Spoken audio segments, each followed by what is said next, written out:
So my name is Natasha Belak. I'm from San Diego Supercomputer Center from the Predictive Analytics Center of Excellence. And some of these things have been mentioned earlier today.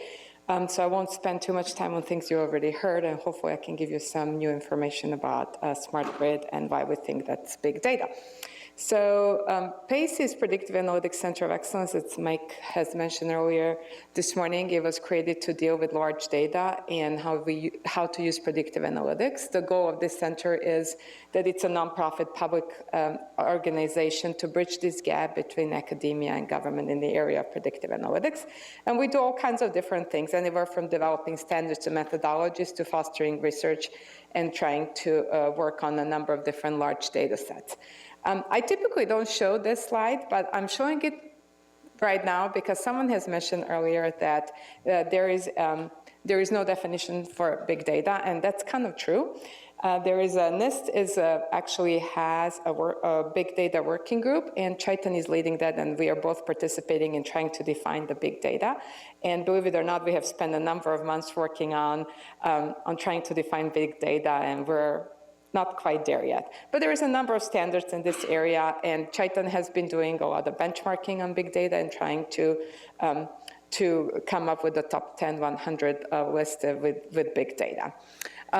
We do have a number of platforms, and most of the projects I'm going to mention, especially the smart grid, we use a number of different platforms to try and find the best way of dealing with large data and coming up with the predictions.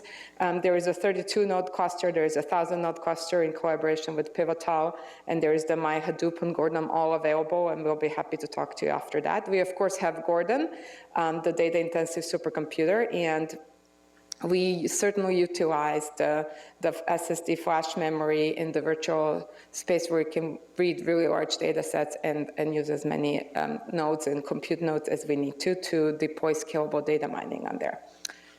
We do actually have a number of different areas of research, and we apply predictive analytics to many different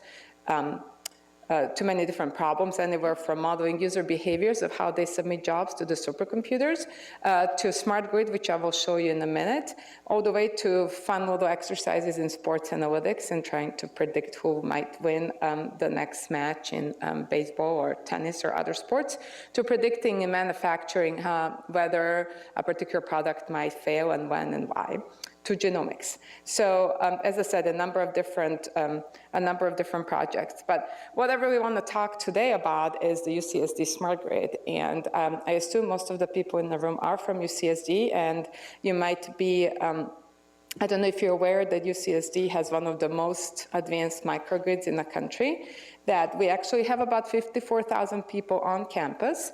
Roughly half of that is students and half of that is staff. That we self-generate 92% of our own annual electricity load and participate in demand response with SDG&E when needed.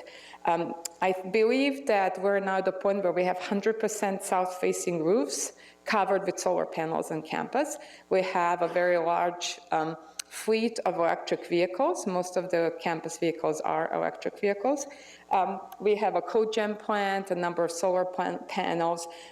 We have a storage system, energy storage systems as well, which I will talk a little bit about research being done on that. And what we're really trying to do is bring this predictive analytics throughout the grid and create a more efficient smart grid on campus. So where is the big data coming from the smart grid? Well, we have hundreds of thousands of sensors coming to us. Raymond this morning has talked about PMUs. PMUs are sending data at microsecond level. We have a number of them on campus as well. And these extremely large complex sensor networks are feeding our fire hose of data coming to us. Most of this data is actually stored at the supercomputer center and available for research as well as for production and keeping our smart grid running and trying to create energy efficiency and try and save dollars to the campus as well. So part of what this NIST big data standards and definitions in big data is typically how big data is defined. And we actually started with this. And I figure we're talking about big data all day today. I have to show this slide. So some people were wondering whether their applications are big data and how do you know if you qualify for big data. So this is one of the most common ways you're going to find big data being defined, if you can even really call this definition. But the reasons we have big data are often being mentioned as these 4 Vs, and it seems like as big data grows, these Vs grow, so now I've heard of 6 Vs and 7 Vs, and who knows how many we're gonna end up with. But I think this picture really, really shows nicely how, what are the reasons we're talking about big data and what motivates this. So we have always had big data. If data is at rest and it keeps growing, and it has been growing forever and ever. But the other 3 V's is what really makes this big data problem more interesting. And this is because we have data in motion.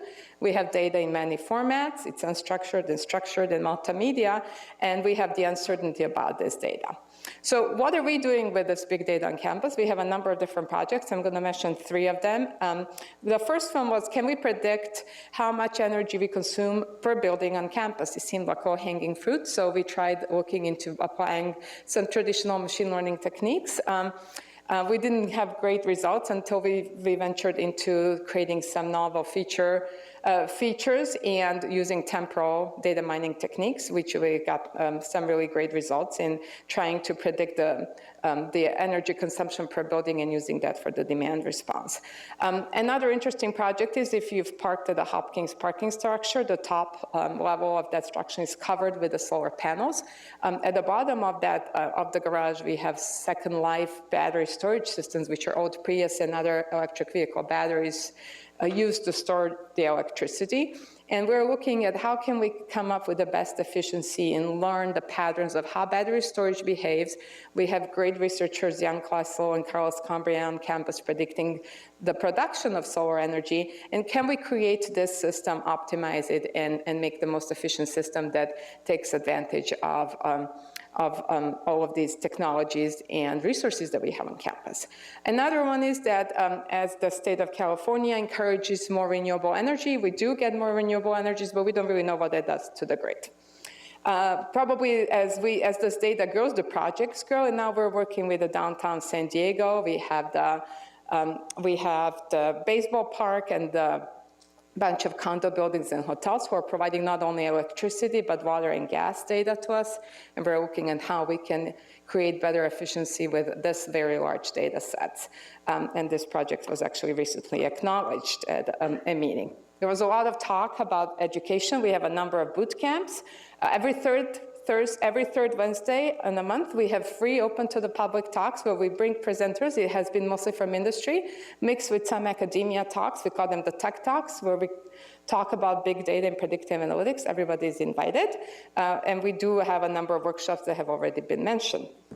And with that, I would like to leave you with a message to keep calm and analyze big data. And contact me here. Thank you, Natasha. We actually have a couple minutes for questions, if you want to take some questions. Are there any questions for Natasha? Guess that's it. Thank you so much. Okay, next up. We have one question. Oh, we have one. Come back here. Thank you.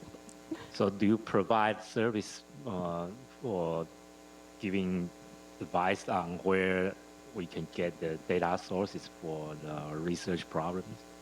Yes, we do work and collaborate with people on campus, and we provide services as well to industry. So in the area of predictive analytics and big data, yes, we do. We certainly do that. Yeah. I'll be happy to talk to you.